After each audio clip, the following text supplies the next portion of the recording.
Bharat news. आइए मैं आपको लेके चलती हूँ आज की विशेष रिपोर्ट की ओर।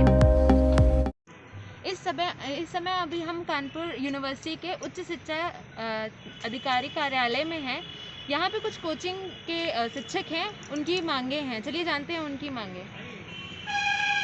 जी, एक्चुअल में हम लोगों का कानपुर कोचिंग एसोसिएशन के हम लोग पदाधिकारी हैं और जैसा कि आपको पता होगा कि इस समय शिक्षण संस्थानों और कोचिंग संस्थानों को ऑनलाइन मोड पे कर दिया है सरकार ने और प्रशासन के निर्देश हैं कि 30 तारीख तक हम लोग ऑनलाइन क्लासेस लेंगे। पर जहाँ तक कोचिंग की बात है तो कोचिंग पिछले 2-2.5 साल से बराबर बंद चल रही है। बीच बीच में कुछ समय के लिए माननीय मुख्यमंत्री जी ने कोचिंग को खोलने के आदेश जारी किए थे। हम उनका धन्यवाद भी देते हैं क्योंकि पूरे भारतवर्ष में सबसे पहले उन्होंने कोचिंग संस्थानों को खोलने का निर्देश दिया, जिसके लिए पूरा कानपुर का कोचिंग शिक्षक उनको धन्यवाद दे रहा है।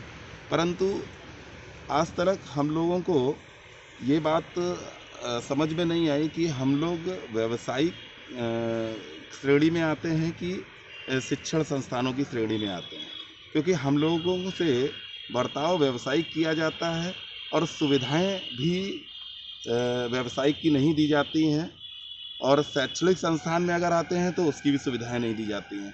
तो सबसे पहले तो एक ये मांग रखी है कि पहले तो ये क्लियर किया जाए कि हम लोग व्यावसायिक श्रेणी में हैं कि शैक्षणिक संस्थानों की श्रेणी में हैं।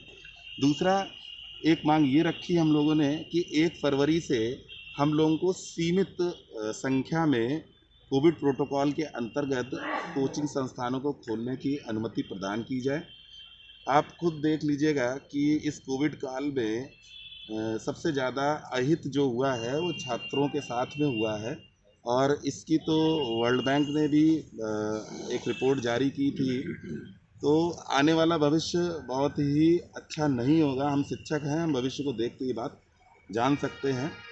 तीसरी बात ये है कि हम लोग बार बार आग्रह कर रहे हैं कि कोचिंग संस्थानों को खोला जाए। जो भी कोविड प्रोटोकॉल होगा उसको सारे शिक्षक मानेंगे और 1 फरवरी से हम लोगों को कोचिंग संस्थानों को खोलने की अनुमति प्रदान की जाए। बस इतनी ही हमारी मांग है। आपने कुछ कहना चाहेंगे?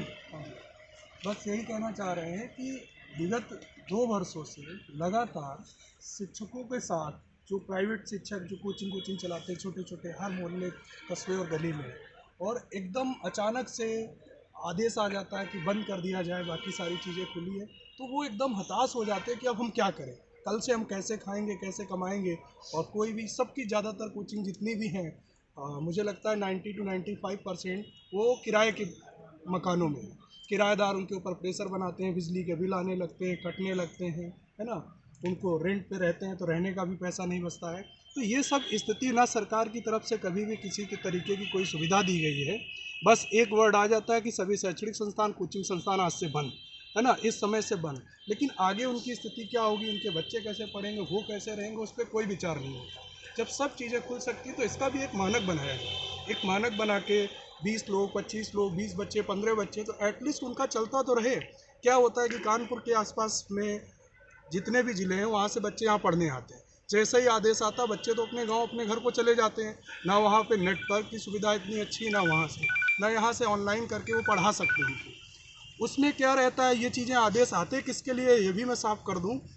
ये आदेश आते हैं जो 5% कोचिंग्स जो इसका व्यवसायिक बड़े मानक पे उसको जो एक बना के और एडवर्टाइज करके एक बड़े तरीके से दिखाते हैं, उनके आधार पे वो बड़े बड़े 2-2 हज़ार 1.5-1.5 हज़ार बच्चों के बैच छोड़ते हैं। उनको देखते हुए बंद कर देते हैं कि ये लोग ऐसा कर रहे हैं। लेकिन उसके पीछे जो 90% 95% दूसरे शिक्षक हैं जो अपना जीवन यापन उसी से कर रहे हैं, एटलीस्ट इतना भी नहीं कर पाते हैं कि एक अपना छत भी बना लें, बस उसी में अपने बच्चों को पढ़ा लें, खा लें, बस उतना ही कर पाते हैं। उनके साथ बहुत अहित होता है। और हम लोग एक संस्था चलाते हैं कानपुर कोचिंग एसोसिएशन, तो कहीं ना कहीं उन लोगों की आशा रहती है हम लोगों से, दिन रात दोपहर सब समय वो फ़ोन करते रहते हैं कि सर अब आप ही लोग हमारी पहल पहुंचा सकते हैं, इसको आगे देखिए। लेकिन हम लोग भी हताश हो जाते हैं, कहें तो किससे कहें जब कोई विचार ही नहीं हो रहा है।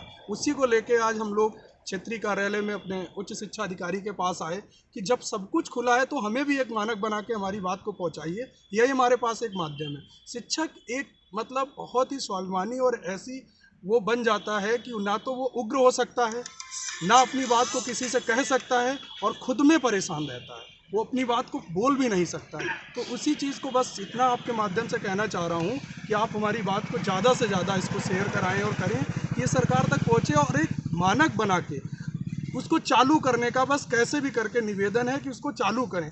बंद करने से 1 महीने के लिए वो बोलते हैं, लेकिन बच्चे 3 महीने के लिए घर चले जाते हैं, फिर सब कुछ डिस्टर्ब हो जाता है और फिर वो आगे चीज़ें फिर खुलती हैं।